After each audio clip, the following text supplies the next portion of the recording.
আমরা 18 দিনের জন্য নেপাল ভ্রমণে বের হয়েছি। শুরুতেই বলে রাখা ভালো, এটাই আমাদের প্রথম বিদেশ যাত্রা। আমরা আপনাদের সাথে নিয়ে ঘুরে দেখাবো নেপালের বেশ কয়েকটি শহর। আর সাথে থাকছি আমি নোভারা এবং আমি সৌমিক। নেপালে যাওয়ার জন্য অগ্রিম কোনো ভিসা নেওয়া লাগে না, অন অ্যারাইভেল ভিসা পাওয়া যায়। কিন্তু আমরা আগে থেকে আমাদের ই ভিসা করে নিয়েছিলাম।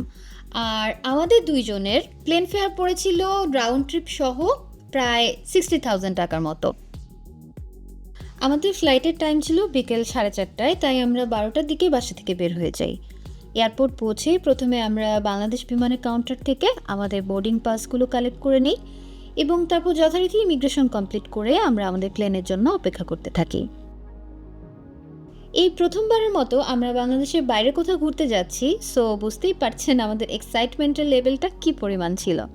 মাথায় শুধু একটা জিনিসই ঘুরপাক খাচ্ছিল, কতক্ষণে আমরা কাঠমান্ডু গিয়ে পৌঁছাবো। ফাইনালি সময় হলো আমাদের প্লেনে ওঠার। আর হ্যাঁ, আপনাদেরকে আরেকটা জিনিস বলে রাখি, একটু রিকোয়েস্ট করলে ওনাদেরকে যদি ডান দিকের উইন্ডো সিটগুলো পেয়ে যান, তবে যাবার সময় দেখা মিলতে পারে মাউন্ট এভারেস্টের সাথে। সেই সৌভাগ্য আমাদের হয়েছিল। ওয়েদার ভালো থাকার কারণে আমরা বিমানের উইন্ডো দিয়ে মাউন্ট এভারেস্টে দেখা পেয়েছিলাম। কিন্তু দুর্ভাগ্যবশত অ্যাকশন ক্যামেরা দিয়ে শ্যুট করার কারণে সেটার কোনো কিছুই ক্যামেরাতে বোঝা যাচ্ছে না। প্লেন থেকে অদ্ভুত সৌন্দর্য দেখতে দেখতে আমরা ফাইনালি পৌঁছে যাই হিমালয় কন্যা নেপালে। ইমিগ্রেশনে আমরা আমাদের অন অ্যারাইভেল ভিসার কপিটা দেখাই, আর আমাদের হোটেল বুকিংয়ের কপি এবং রিটার্ন এয়ার টিকিটটা দেখাই, এবং খুব সুন্দরভাবেই আমরা আমাদের প্রথম ইমিগ্রেশনটা কমপ্লিট করি। আমরা এয়ারপোর্টের মানি এক্সচেঞ্জ থেকে অল্প কিছু ডলার ভাঙিয়ে নেই আর একটা সিম কার্ড কিনে ফেলি। কিন্তু আমি আপনাদেরকে সাজেস্ট করব বাইরে থেকে মানি এক্সচেঞ্জ এবং সিম কার্ড কেনার জন্য, কারণ এতে আপনারা বেটার এক্সচেঞ্জ রেট এবং কম দামে সিমটা কিনতে পারবেন। সব কাজ শেষ করে আমরা এয়ারপোর্ট থেকে বের হয়ে যাই। এখন আমরা যাচ্ছি হোটেলের দিকে, যেটা আমরা এক রাতের জন্য বুক করে রেখেছিলাম। নতুন নতুন জায়গা এক্সপ্লোর করতে কার না ভালো লাগে। আমরা অবাক হয়ে দেখছিলাম কাঠমান্ডুর রাস্তাঘাট। অনেক বেশি ভালো লাগছিল যে ফাইনালি আমাদের ভ্যাকেশন শুরু হয়ে গেল।